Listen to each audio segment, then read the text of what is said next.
Kuya, ano po pangalan? Saan po tayo nakatira? Pangalan po? JC Mark Honrales. Address, Kuya JC? Taga Potrero, Malabon. Potrero, Malabon. Ilang taon na po kayo, Kuya JC? 22 po. Ano po karamdaman nyo, Kuya JC, saka paano nyo po kami nakilala? Ang una po niyan, dahil po sa basketball. Ano po nangyari dun sa basketball? Ano po naging karamdaman nyo? Bumagsak ko, tapos yan, pagkabagsak ko, medyo Fracture? Oo, tapos pinahilit ko ng pinahilot. Tapos, hindi po nakabuti yung pagkahilot? Hindi ko nakabuti kasi ano po nangyari? parang nalamugo siya eh. Nalamog. Tapos, nagkaroon po siya ng kirot at pumunta po kayo ng hospital? Opo, nagkaroon po ng tuluyan na po siyang nabaga. Saan hospital po kayo pumunta? Una nun sa PGH eh. PGH? Ano po sabi ng doktor sa PGH? Kailangan nila kasi, gusto nila lagyan ng bakal, yung antena. Antena? Bakal? Doon po sa baywang niyo po yan? Oo, sa baywang ho. Kailan po yan nung sinabi ng doktor? Nung yun, November. November.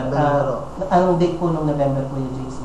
Mga 20. November 20. Sa PGH pa. Nung pong sinabihan kayo ng doktor na magkaroon siya ng bakal, ano po nang ginawa nyo kay JC sa kanang mother mo?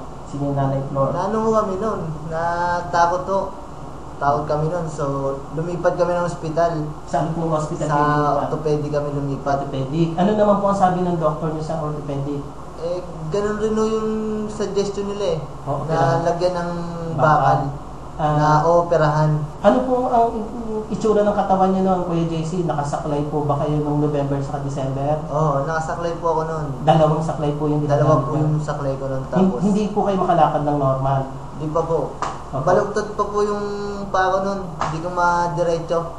Tapos maga siya. Maga pa siya. Tapos ano po yung nararamdaman yung masakit sa katawan niyo nung bago niyo kami nakilala dito sa ATP o nakilala niyo kami sa Salamat Doc? Ano po yung masakit sa katawan? Ano po yung mga karamdaman na dinadaing niyo po noon?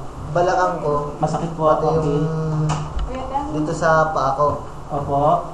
Lagi kong ininda yung kasi magaho eh. Opo. Tapos di ko pa mailakad. Normal po ba ang pagtulog niyo noon, Kuya? Ay hindi. Hindi bawat kilos ko masakit eh. Gabi-gabi po yan nung November sa December. Oo, gabi-gabi yan. Ikwento nyo, Kuya JC, paano nyo po kami nakilala itong foundation? Sino po yung nagturo sa inyo dito sa foundation? Saan nyo po kami nakilala? Una noon, nasa kami noon, sa child house, dito sa PCSO compound. Opo. Sa child house kami noon. Kasi, nangungupahan lang kami sa Malabon eh. Doon po sa child house, may nagturo sa inyo pumunta sa Salamat Doc, Kuya JC?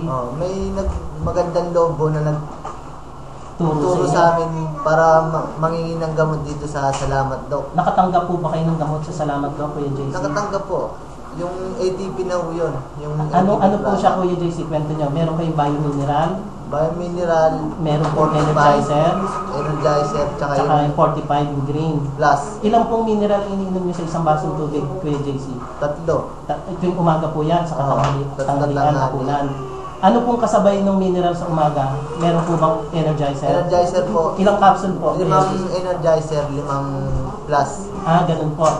Almusal tanghalian po yan. Opo. Sa gabi? Sa gabi naman, ilang 45 yung green, Kuya JC, iniinom niya? 5 din no? 5. Mula po nung ininom niya yan, nung binigay sa Salamat Doc yan, meron po bang pagbabago kayo, Kuya JC? Meron malaki. Ikwento niyo po. Una kasi nung 3 linggo, doon ko napansin, parang lumilit yung pa ko. Tsaka yung manas, nawawala ho. Tsaka tapos, yung pagtulog po natin, Kuya JC. Okay na didiretso ko siya eh. Didiretso ko siya. Bakit po ba noon? Hirap po ba kayo sa pagtulog? Hirap po, grabe. Tsaka di ko siya madiin nun eh. Yung pong sinabi ng doktor nung pagkatapos tumakbo tong 1 month nung January 23, ano na po ba ang na-report yung pagbabago sa doktor? Hindi, kasi in-x-ray muna nila ako eh. Okay. Sila na rin ang nagsabi na malaki yung nagbago sa paa ko. Okay. Na nabawasan ng konting maga. Okay. Tapos, tumakbo ang February 23, March 23. Kasi ngayon, Kuya JC, nakita namin hindi mo na ginagamit ang saklay. Ano po ang magandang balitang pwede mong ibahagi sa mga may karamdaman na naranasan mo noon? Tiwala lang.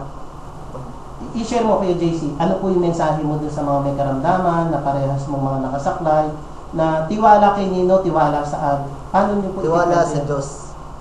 Unang-unang tiwala sa Diyos. Tiwala sa gamot. Nung nakasaklay ka, JC, di ba, napakahirap. Gano'ng katagal mo siya ginagamit? Yung saklay ho. Opo. Ano? Mula November, December, Hindi, April eh. April 2007. 2007. So, almost 1 year nakasaklay ka. Oo, Ngayong almost 1 anniversary ng 1 year mo, Wala na. napakamagandang tingnan na ang pagbabago na binigay siya ng Panginoon na hindi mo na siya ginagamit. Pwede mo bang i-share sa amin yung pasasalamat mo sa Panginoon, sa Salamat Doc, sa Child House, saka dito sa Foundation, yung personal na pasasalamat natin?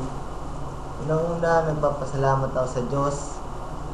Tapos sa mga taong tumulong sa amin. Sa Salamat Doc, tsaka sa ATT. Kuya JC, siguro, pwede na ba dati makita yung paglakad mo na totoong hindi ka na nakasaklay? Lakad po tayo dito sa pintuan, tapos balik po tayo. Sige, Kuya JC, lakad. Wala na yung saklay, Kuya, no? Sige, balik po. Sige po. Panghuling pasasalamat sa closing natin, Kuya JC. Personal na pasasalamat sa Panginoon bago tayo mag-closing.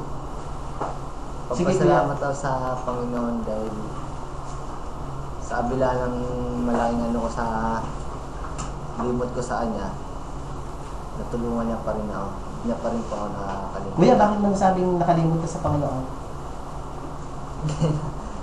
Na ano ko siya eh, parang hindi ko siya naalala lagi nung hindi pa ako ganito. Kasi Hindi nung ka nagsimula to sa akin, doon ko siya naisip eh. Doon ko siya Doon ka kinailangan naging eh. malapit sa Panginoon. Doon naging malapit sa Kanya eh. So, ngayon nalagpasan mo na yung pagsubok, Kuya JC. Napakamagandang halimbawa yung karanasan mo na sana nga, sa akin nga, sana maging ehemplo yung ginawa mo na pag tayo sinubok ng Panginoon, itaas natin sa Panginoon mga karamdaman natin. Oo, totoo yan. Sige, Kuya JC, maraming salamat. Sa susunod, si Nanay Flor, mother mo, interview natin. Po. Maraming salamat.